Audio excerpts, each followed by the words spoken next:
Hello friends, welcome to my YouTube channel. तो आज मैंने banking awareness special video start किया है। अभी हाल ही में आईबीपीएस, आरआरबी, एसबीआई सबका एग्जामिनेशन होने वाला है। तो ऐसे में आपको बैंकिंग अवेयरनेस के बारे में जानना बहुत जरूरी है, क्योंकि आज के टाइम में बैंकिंग अवेयरनेस बहुत ज्यादा पूछा जाता है और डीपली पूछा जाता है। तो चलिए स्टार्ट करते हैं बैंकिंग अवेयरनेस का first class, history of bank. So bank का हिस्ट्री क्या है, भारत में सबसे पहला बैंक कौन था जो ओपन हुआ था, तो इन सब के बारे में आज हम इस वीडियो में डिस्कस करेंगे। चलिए स्टार्ट करते हैं। सबसे पहले हम जानते हैं कि बैंक क्या है। ठीक है, देखिए पहले के टाइम में बैंक का एक सिंपल सा डिफिनेशन हुआ करता था कि जो है सो एक्सेप्ट करता है डिपॉजिट और जो लोन देता है उसी को हम बैंक कहते हैं। लेकिन आज के डेट में बैंक बहुत ज्यादा काम करते हैं, समझिए। तो आज की डेट में हम पूरी तरह से डिपेंड है बैंक पे। अगर हमें कहीं ऑनलाइन पैसे भेजना है तो भी बैंक, अगर आपको हॉस्पिटल में पेमेंट करना है, अगर आपको टीचिंग में भी, आप घर बैठे आप कहीं से भी पेमेंट कर सकते हैं, कहीं पे भी पेमेंट कर सकते हैं और कोई भी स्कीम का फायदा उठा सकते हैं, वहां भी बैंकिंग इन्वॉल्व। बैंक जो है सो इलेक्ट्रिसिटी बिल पे करना हो तो, मोबाइल रिचार्ज करना हो तो, अगर आप कहीं जा रहे हैं रास्ते में ऑनलाइन पे करना हो तो, हर जगह जो है सो समझ के देखिए कि जो बैंक है वो मतलब मौजूद है। ठीक है, और बैंकिंग सर्विसेज मौजूद है। तो बैंक जो है सो आज के डेट में बहुत सारी चीजें करता है। ठीक है, तो चलिए स्टार्ट करते हैं। भारत में सबसे पहला बैंक जो है, जो एस्टैब्लिश हुआ था, वो हुआ था बैंक ऑफ हिंदुस्तान। और वर्ल्ड में अगर कहा जाए कि सबसे पहले बैंक कहाँ पे स्टैब्लिश हुआ था, तो वो इटली में हुआ था। और पहले बैंक जो है सो कोई फिजिकल रूप में नहीं मौजूद था। पहले एक बेंच पे बैठ करके लोग बोलते थे कि हाँ, अगर आपको लोन लेना है तो प्लीज आप हमारे पास आइए, अगर आपको डिपॉजिट करना है तो मेरे पास आइए। तो एक बेंच पे ये काम होता था। तो बेंच से लेकर के बैंकों से लेकर के बैंक तक में ये नेम आया, उसका फाइनली बैंक कहा जाने लगा हमारे मतलब दुनिया में। तो इटली में सबसे पहले बैंक सर्विसेज शुरू हुई थी, बैंक शुरू हुआ था। हमारे देश का पहला बैंक जो था वो था बैंक ऑफ हिंदुस्तान, जिसको कि 1770 ईस्वी में इस्टेब्लिश किया गया था। और ये भारतीयों के द्वारा इस्टेब्लिश नहीं किया गया था, इसको इस्टेब्लिश करने वाले अंग्रेज थे। और उस कंपनी का नाम था अलेक्जेंडर कंपनी, जिसने कि इसको इस्टेब्लिश किया था। ठीक है, तो पहले हमारे देश में 200 सालों तक जो है सो अंग्रेजों ने राज किया। और अंग्रेजों ने बहुत सारा कुछ अच्छा भी किया भारत में, मतलब बहुत सारी चीजों को इस्टेब्लिश किया। तो बैंक जो है सो वो अंग्रेजों के द्वारा स्टैब्लिश किया गया था। और सेकंड जो फर्स्ट बैंक है विच पार्सली मैनेज बाय इंडियन, जिसमें कि कुछ इंडियन काम करते हैं, जैसे कि बैंक के मैनेजर हो गए या फिर कुछ और, तो वो बैंक था हमारा औध कमर्शियल बैंक, जिस जो कि 1881 में इसको स्टैब्लिश किया गया था। 1958 में ये शट डाउन हो गया, ये खत्म हो गया। ठीक है, उसके बाद फिर अंग्रेजों ने अपने लिए व्यापार करने के लिए, पैसे जमा करने के लिए, लोन लेने के लिए बैंक को स्टैब्लिश करते रहे। ठीक है, बहुत सारी बैंक स्टैब्लिश हुए, वो खत्म भी हो गए कुछ समय में। तो उसमें से ही 3 बैंक थे ऐसे। बैंक ऑफ बंगाल, जिसको कि 1806 में अंग्रेजों ने बनाया था। बैंक ऑफ बॉम्बे, जिसको कि 1840 में बनाया था। बैंक ऑफ मद्रास, जिसको कि 1843 में बनाया था। ठीक है, तो ये तीनों बैंक जो है सो अंग्रेज अपने मतलब के लिए बनाया था, अपना जो है सो व्यापार करने के लिए, अपने पैसे जमा करने के लिए, लोन लेने के लिए। तो इन तीनों बैंक को मर्ज कर दिया गया 27 जनवरी 1921 को, और ये बन गया इंपेरियल बैंक। ठीक है, ये इंपेरियल बैंक पहले कैश प्रिंट करता था। पहले के टाइम में जितने भी पैसे जो है सो प्रिंट करता था और पैसे जो है सो वो करता था, वो यही इंपीरियल बैंक था। और यही अदर बैंक को रेगुलेट भी करता था।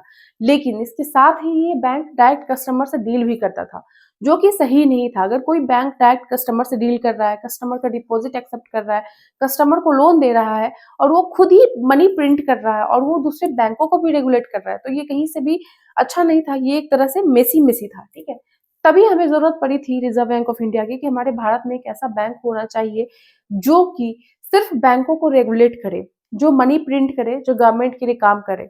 एक अच्छा सा बैंक चाहिए था, मतलब मेसी टाइप का नहीं चाहिए कि वो कस्टमर से भी डील कर रहा है, मनी भी प्रिंट कर रहा है, वो सारा कुछ कर रहा है, ऐसा नहीं। तो बाद में आरबीआई की नीड हुई, तभी 1935 में रिजर्व बैंक ऑफ इंडिया की स्टैब्लिशमेंट हुई थी।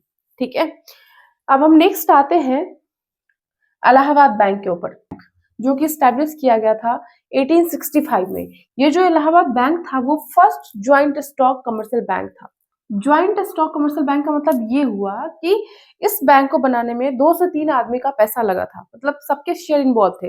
कुछ लोगों ने, सपोज कीजिए कि एक बैंक स्टैब्लिश करे जिसमें कि 50,000 रुपया लग रहा है, तो ऐसा कहा जा सकता है कि तुम 25,000 रुपया दे दो, तुम 25,000 रुपया दे दो।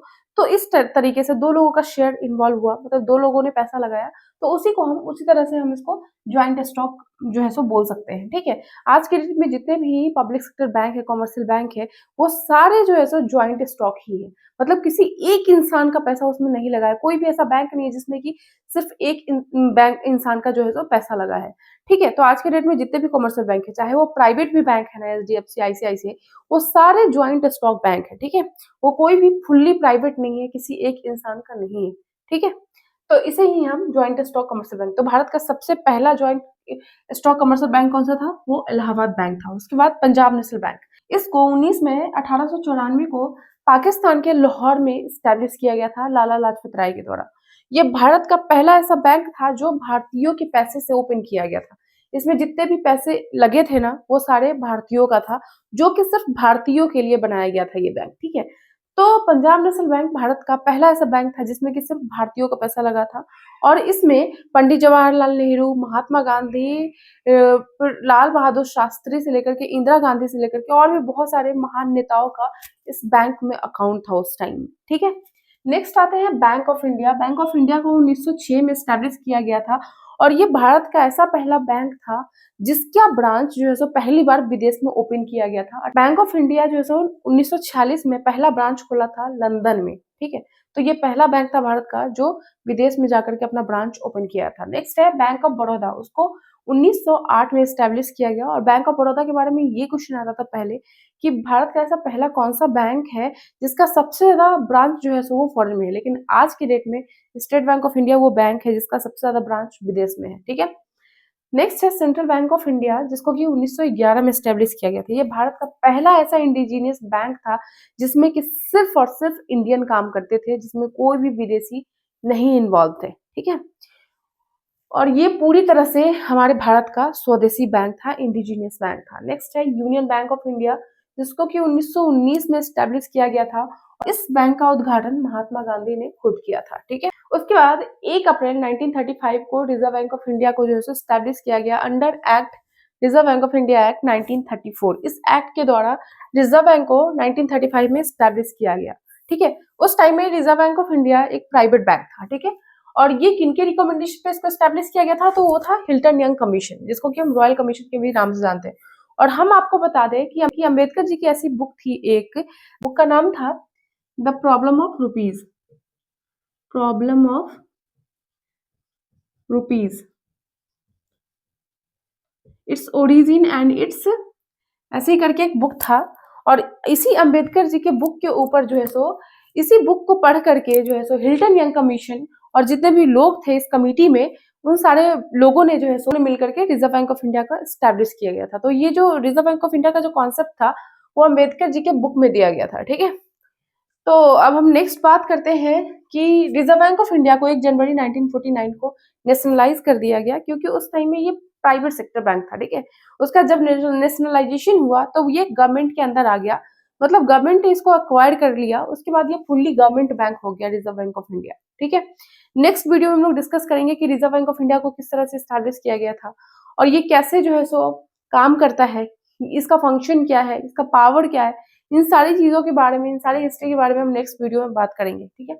19 जुलाई 1969 को हमारे इंडिया में जो सो 14 कमर्शियल बैंक का नेशनलाइजेशन किया गया, जिसमें कि Punjab national bank, central bank of India हो गया, और जितने भी बैंक ऑफ इंडिया, बहुत सारे बैंक थे। टोटल 14 कमर्शियल बैंक थे जिसको कि नेशनलाइज किया गया। पहले ये सारे बैंक जो है सो प्राइवेट सेक्टर बैंक थे, किसी प्राइवेट आदमी के पास था ये बैंक, मतलब प्राइवेट किसी इंसान का बैंक था, ठीक है। लेकिन उसके बाद नेशनलाइजेशन इसका हुआ तो ये गवर्नमेंट का बैंक बन गया, जिसमें कि गवर्नमेंट की भी शेयर मौजूद थी। और उस टाइम जो हमारे देश में जो गवर्नमेंट थे, उस टाइम इंदिरा गांधी की सरकार थी हमारे देश में, और इंदिरा गांधी का ही ये डिसीजन था कि बैंकों को नेशनलाइज किया जाए, बैंकों को सरकारी बनाया जाए, ताकि ये जो बैंक है ये प्राइवेट है ना, ये डायरेक्टली अमीर लोगों से मतलब रीच आउट करता है, ठीक है। ये गरीब लोगों के पास नहीं जाता है। और उस टाइम में गाँव में कोई बैंक नहीं हुआ करता था, मतलब छोटे से शहर में भी कोई बैंक नहीं था, क्योंकि बैंक उन्हीं से डील करता था जो अमीर थे, जो कि पैसे रिटर्न कर सकते थे, ठीक है। तो उन्हीं को लोन देता था, तो गरीबों के लिए तो बैंक था ही नहीं। इसीलिए सरकार ने सोचा कि बैंकों का नेशनलाइजेशन कर देना चाहिए, बैंकों को सरकारी बना देना चाहिए, ताकि ये बैंक गांव में भी पहुंच सके, छोटे शहर में भी पहुंच सके, और गरीब लोगों तक भी पहुंच सके, गरीब लोग भी इसका फायदा उठा सके। तो 19 जुलाई 1969 में बैंकों का नेशनलाइजेशन किया गया और टोटल 14 बैंक थे जिसको कि नेशनलाइज किया गया। उसके बाद जो है सो 6 और बैंक को 1980 में नेशनलाइज किया गया और बाद में जो है सो बहुत सारे प्राइवेट सेक्टर बैंक हमारे इंडिया में बने, जिसमें कि एचडीएफसी, आईसीआईसीआई, एक्सिस बैंक और भी बहुत सारे बैंक धीरे धीरे जो सो आने लगे और भारत में प्राइवेट सेक्टर बैंक भी बहुत सारा बना। उसके बाद फॉरेन बैंक आया। तो ये सारे अभी अगर बात करें तो हमारे इंडिया में बहुत सारे बैंक मर्ज भी हो गए हैं। तो टोटल हमारे इंडिया में भी 12 ही कॉमर्शियल बैंक है, पब्लिक सेक्टर बैंक है जो बचे हैं मर्ज होकर के। और पहले कभी ये 26, 27 और 29 हुआ करता था और अभी के टाइम में सिर्फ और सिर्फ जो है सो 12 ही पब्लिक सेक्टर बैंक हो गए, क्योंकि बहुत सारे बैंकों का मर्जिंग कर दिया गया, ठीक है, दूसरे बैंक के साथ। तो आई होप आपको ये क्लास अच्छा लगा होगा, ये जो है सो वीडियो अच्छा लगा होगा। अगर आपको वीडियो अच्छा लगा तो कमेंट करके ज़रूर बताएं। अगर आप गवर्नमेंट जॉब की तैयारी करते हैं तो ये जो चैनल है मेरा, ये आपके लिए बहुत ही इम्पोर्टेंस हो सकता है। जिस चैनल पे हम करंट अफेयर पढ़ाते हैं और बैंकिंग अवेयरनेस भी पढ़ाते हैं और बहुत जल्द ही एसएससी के लिए बहुत सारे वीडियोज हिस्ट्री और ज्योग्राफी और पॉलिटिक्स का भी आएगा। तो प्लीज़ मेरे चैनल को सब्सक्राइब कीजिए और मेरे चैनल पे बने रहिए। तो मिलती हूँ मैं आपसे नेक्स्ट वीडियो में, तब तक के लिए जय हिंद, जय भारत।